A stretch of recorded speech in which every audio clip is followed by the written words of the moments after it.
Welcome back to this day. Joining me now is Dr. John Hovannessian, and thank you for being here today. Wondering if you got any sleep last night. You said you had about 20 14-year-olds sleeping on the floor at your house. It wasn't 20, but my son invited a whole group of friends over who were trying to eke out the last bit of summer. And so I woke up with a whole group of 14-year-olds sleeping in my living room. It was lots of fun to see. Very cute. That's wonderful. Like you, I've got a bunch of kids hanging around at home. Yes, so. yes. There's always extras at our house. The other night I just took a little video at dinner time because a few extra kids always seem to be around at dinner time, and all of a sudden they all started jumping up, singing and dancing, and then they started throwing their water bottles. So. Life with boys, right? The first part of that was okay.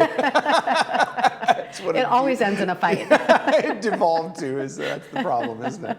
That's right. So last time you were here, we talked about medications that help control your blood sugar and your weight, and are these a problem for your eye health? And I believe my understanding was that the consensus is under a doctor's supervision that things will mellow out if your eyes change during the start of those medications. Yeah, that's right. Right. If you control your blood sugar, if you take care of your body, turns out you're taking pretty good care of your eyes as well.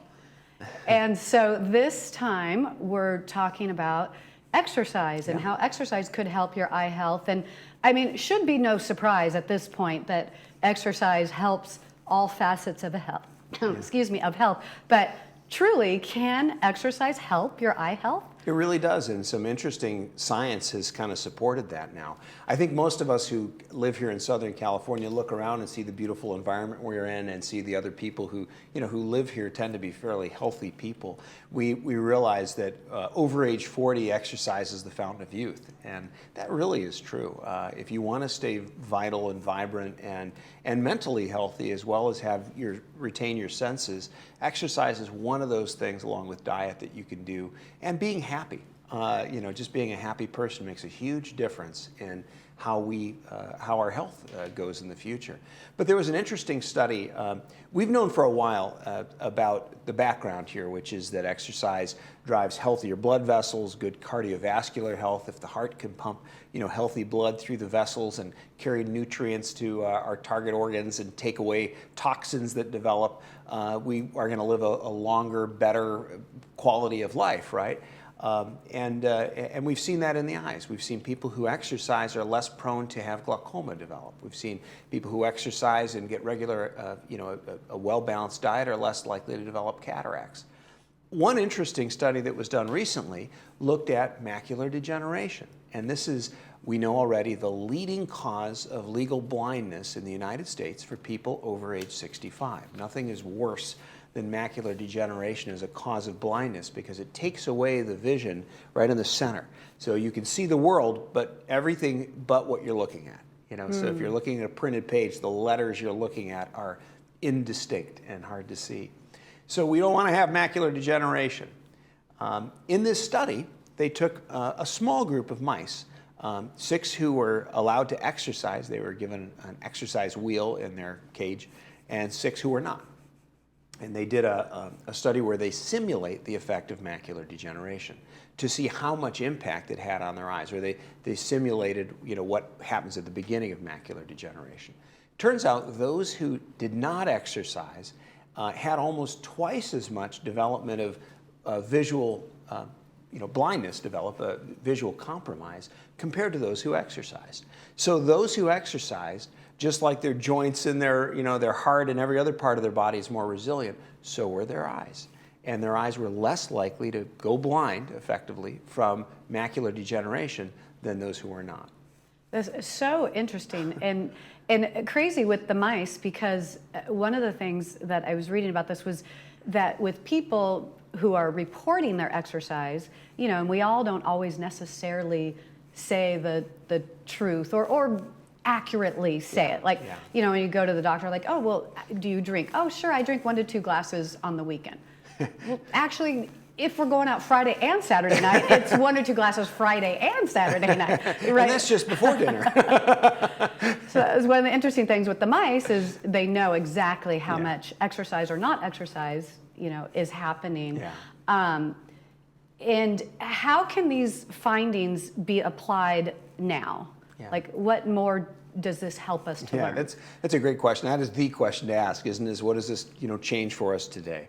I think it reinforces things that we already know, but it expands it perhaps to macular degeneration, which is such a cause of fear among older people, understandably.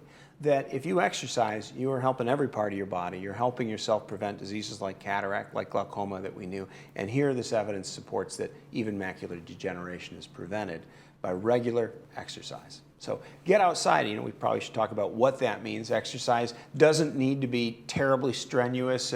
Just walk. Walking 30 minutes a day is tremendous. Get your heart rate up. Don't stop. Continuously walk through the neighborhood or wherever you like to. You can go to the shopping mall if you like air conditioning, and just walk. Use your body. Gardening is terrific. Getting up and down and moving around your body is so good for your joints and muscles. And it turns out it's actually exercise.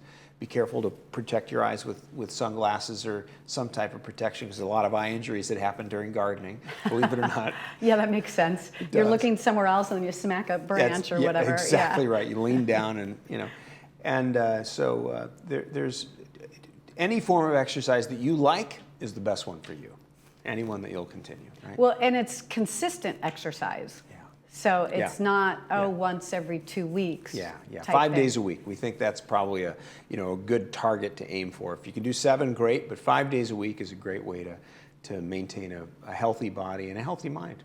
So what about swimming? Because in the pool, maybe your eyes are being in contact with chlorine or salt water if you're in the ocean. So I'm a swimmer. In fact, I swam about 2,500 yards this morning with a whole bunch of friends in Laguna Beach. We have a great club of people who swim.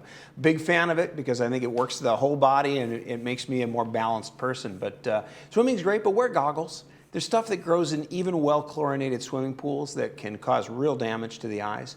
And so when you're in a pool, I tell everybody of any age, put on your goggles. And a little bit of water exposure is fine, but try to avoid a lot of water exposure. Okay, wonderful, great. I appreciate the info on that. And so when you were down at the beach today, did you see any of the motorized hang gliders? Oh, they're all over these powered parachutes, I think is the term they use for them. That's more during the day, but and I swim. To be fair, I swim in a pool, not in the ocean. Too many variables in the ocean for me. Although right now the water's been so warm, it's certainly tempting. But we have a great pool in Laguna Beach where I live, and enjoy that a lot. So yeah. Any further vacations you have planned this summer or anything? There's always something unexpected happening with family, so we'll be doing some vacationing before the end of the summer anyway. All right. Wonderful. Not much left of it, right? Your kids go back to school right away in a couple weeks. So couple of weeks. Mine too. It's hard because I loved it when school used to be like towards the end of the month of August. Labor Day, and because I have a bunch of birthdays in August. So that used to be our vacation month and then celebrate big parties with birthdays.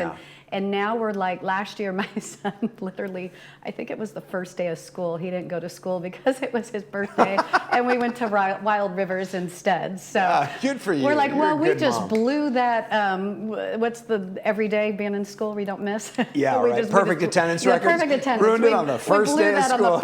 We actually went to school to take a picture with the marquee that had his name up, happy birthday. How cute. And then did go to school. I love it. I love it. Got to take those moments. Your kids will remember that forever, though. Absolutely. Right? Absolutely. Well, thank you, John. I appreciate it. Good to see you, Bobby. Stay with us. We will have more this day right after this.